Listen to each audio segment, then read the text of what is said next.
Hey guys, welcome back to Let's Talk. Thank you to everyone who tuned into my last episode where we were speaking about comparison. Today I want to talk about disqualification, and I'm going to go straight into it.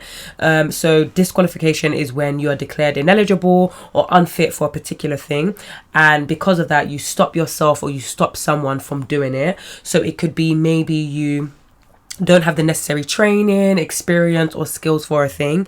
So don't get me wrong, there are times where you are not going to be qualified to do something. For example, if someone was to lose their toes, one of their toe, I can tell you for free, they're not going to come to me for to repair it, because I'm not going to be able to do anything. If someone was to break a window, I'm not going to be able to fix it. But there are times where we disqualify ourselves purely because of how we perceive ourselves and the skills that we have. And it can lead to self-sabotage or you not doing things to the best of your ability. And honestly, disqualification can happen in many areas of your life. For example, in your career, it can make you not step forward to do certain things because, again, you don't feel like you have the skills, the experience, so you disqualify yourself from that. It could be you start to settle in relationships because you feel like maybe you don't deserve something greater, or you feel like you don't deserve the best. And it could be in regards to maybe you stepping out of your comfort zone. You don't take the risk that you want because, again, you render yourself unfit, and all of these things are eliminating yourself from something greater because of a negative self-perception. And you may not even notice that you're doing it. I didn't realize I was doing it until it came to driving. Guys, I took that driving test 3 times. 3 times! And I failed all 3 times. It was only on the 4th time that I passed. Literally the first time I was so nervous. The first 5 minutes I hit the curb. And at the end she was like, if you did not hit that curb, you would have passed. Second time, someone went round on the roundabout. They didn't indicate. And so the guy stopped the car before I had a chance to stop it. The 3rd time, guys, I left my indicator on for too long. After the first fail, I said, it's okay. It gave me confidence. I was like, okay, I can actually drive. It's okay. After the second fail, I even told the guy, just take me back to that exam, the driving center. Take me back because I'm not doing this full test. It was the 3rd time that when I failed, it discouraged me so deeply. So the other 2 times when I failed, I still had confidence in my skills. I was like, you know what, I can do this. The 3rd time, it really disqualified me, and it really started to make me question my ability because these people were declaring me unfit for this thing. And it's very easy for me to now partner with that and think exactly the same way. So I had to constantly encourage myself. I had to look at the evidence that was around me. Okay, I had been practicing. I had been doing my mock test. I've been passing. When I'm on the road, I don't feel nervous. I'm with my instructor. My instructor's telling me that I've improved, that compared to when I first started and now, I was fine. I will be having conversations. All of the evidence was pointing to the fact that I could drive safely, but reality just hadn't caught up with it yet. And this can happen in our lives at times where you are putting in the work, you're working hard, you're putting in effort, you're waking up early, you're networking, and you're yet to see the fruits because the reality has not caught up with it yet.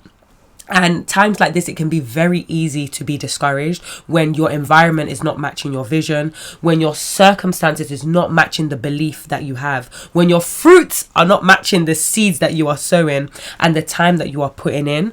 But I want to encourage you to keep going, because just like it can take a couple of years for you to see the fruit of a tree. So you plant an apple tree, it can take 3 to 5 years before it actually bears fruit. But there's a process of growth. So, the roots grow, then the trunk, the stem, then the leaves grow. All of these things happen first. And they happen first because when the fruits now come, the fruits need to be sustained. So all of the growth that tree is going through, it's going through that process so that when the fruits come, the fruits can be sustained. And that's the same with you. Don't be discouraged with all your hard work, all your your laboring, your effort, your time, the mistakes that you make, because all of these things, they're helping you build your character so that when the fruits come, the fruits can be sustained when they arrive. Because what's the point going to a place, getting into the room, but you don't know how to stay there. What's the point getting there, but your character has not matured with you? We need that process. So going back to driving, it took me months to now book another test. I was starting a new job and I needed to drive for that job. Even guys, now that I've started the job, if I did not have this car and I wasn't driving, I would have quit the first week. I'm not gonna lie, it would have been impossible. The way I'm driving everywhere. So I had the car, I didn't have the license. Finally, obviously, I ended up finding a test. And day before the test, I really felt God was saying, get yourself a congratulations on passing your driving test card. I did that. I wrote in the card and I was like, I'm going to open this on the day that I passed my test. Now it came for the test. I felt fine, but I started to really pressure myself because I was like, okay, if I do not pass this test, one, it's going to take me another how many months to find a test. Two, I'm going to have to redo my theory. Three, how am I going to start this new job? Guys, when I got into the car with the examiner, before I even started, I started to cry. I was weeping. The guy was just looking at me and he was just like, take your time. Because at the end of the day, whether I cry or don't cry, I have to take that test. So I just kept on apologizing. I was like, I'm sorry. But I had put so much pressure on myself to the point that I started doubting the ability. I started doubting the skills that I knew I had. And it delayed me from starting the test. Because I was doubting, I was second guessing everything I was doing. So now when it came to doing the test, I was on a roundabout. I came off the roundabout. I hear beep. Sorry if that was loud. Someone was beeping. I said, messed up. I must have failed because they're beeping at me. Because who else will they be beeping at? So we now went to the side of the road and I turned to the examiner. I said, does that mean I failed? He looked at me, so I'm confused. He was like, why do you think you failed? He was like, because the guy beeped. And he was like, what does that have to do with you? He wasn't beeping at you. And so the problem was, because I had deemed myself unfit, because I was doubting so much, I ended up focusing on things that did not concern me.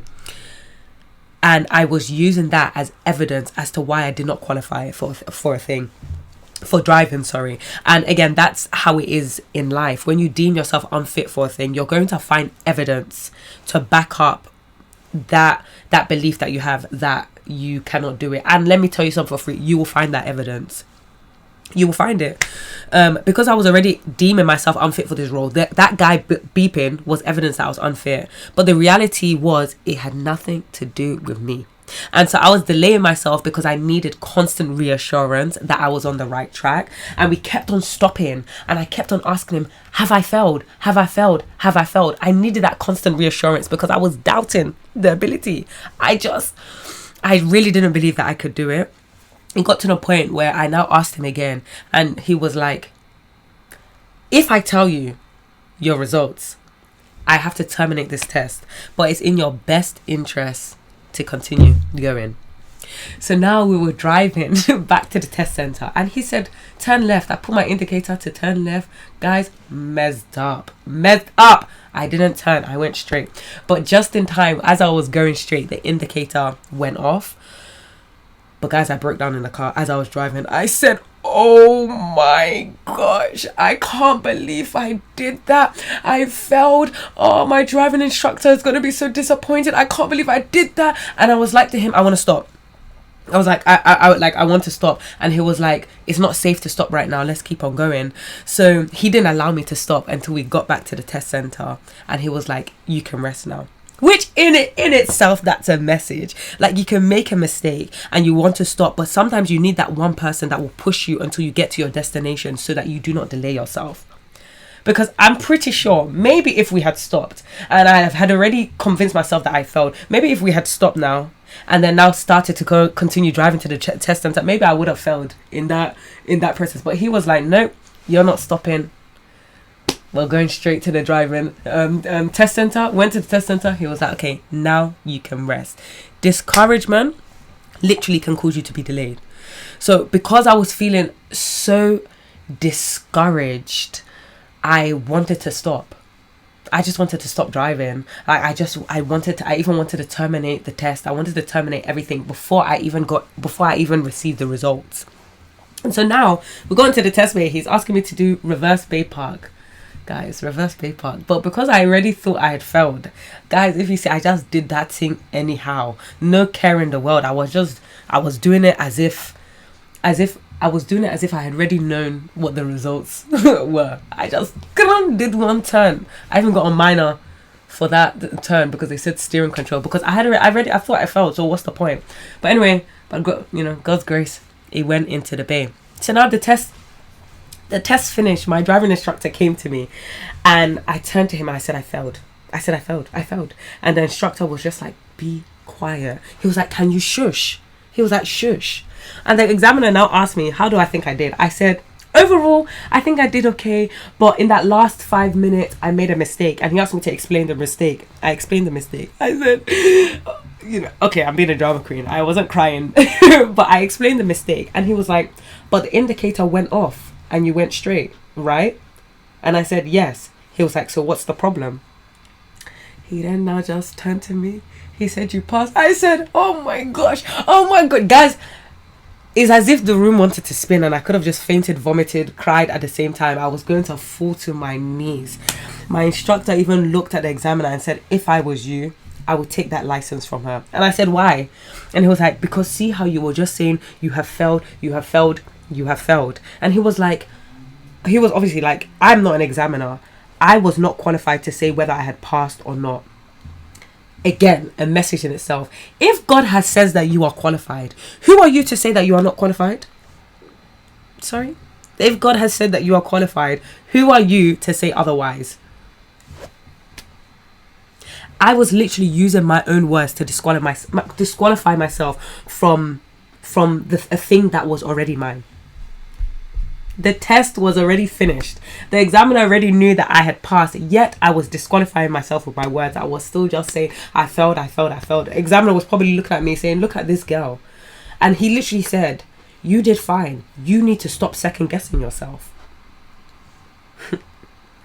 And so there are things that God has already said that you are qualified for, but because you are doubting, because of a lack of faith, because of a negative perception that you have of yourself, you are delaying yourself, you are sabotaging yourself from receiving and walking in something that God has already said is yours. Your words, your thoughts, the people that you surround yourself with, it matters. Because the times, let's say, where doubt starts to creep in, it's up to you to no longer agree with those things. You can't agree with them in regards to your words. You can't agree with them in regards to your thoughts. You can't even agree with them in regards to your environment.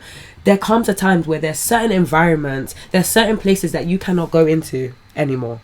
There are certain words, certain things that you can no longer say about yourself anymore. So don't accidentally partner with things that will end up delaying you. So guys, I say this story because I truly want to encourage you to stop saying that you are not qualified for a thing that God has said that you are qualified for. Literally, who are you to say otherwise? Who is that person to say otherwise? Yes, there's a certain process that you have to go through. Don't get me wrong. There's certain process you have to go through to work on your character. Same way, if you want to become a medical doctor, there's some schooling. There's certain things you have to go through. But go through that process. But don't go through that process thinking that you're already disqualified or thinking that you cannot learn certain things. Your mindset matters. How you think about yourself matters. And I think I said it in one of my other episodes where I said, you truly know if you believe what God has said about you, if you believe that God loves you, by the way that you speak about yourself and the way that you act. If you're speaking negatively about yourself, constantly doubting, there's something that you have missed and there's something that you do not understand about what God has put inside of you. And you cannot waste your time. You cannot waste this time that you have been given. And I'm speaking to myself as well, because this driving thing literally happened last month, and it made me realize that I need to be a lot more cautious with the words that I say about myself. You know, I kept on saying that, oh, I failed, I had done this, I had done that. At the end of the day, the way you speak about yourself can make or break you. If you're constantly saying that you are a failure, you're going to act like you're a failure, and you're going to always find evidence to prove to yourself that you are a failure. So I want to encourage someone to take that step out. If you feel like you are not qualified for a thing, or you want to go into an area, get experience, network, find someone that's in the field that you want to get into, and, see if they can mentor you. Start that process where you can become qualified in that area. Because just because you are not qualified for a thing now doesn't mean you're never going to be qualified for that thing. Just because you don't have it now does not mean you're never going to have it. Keep going.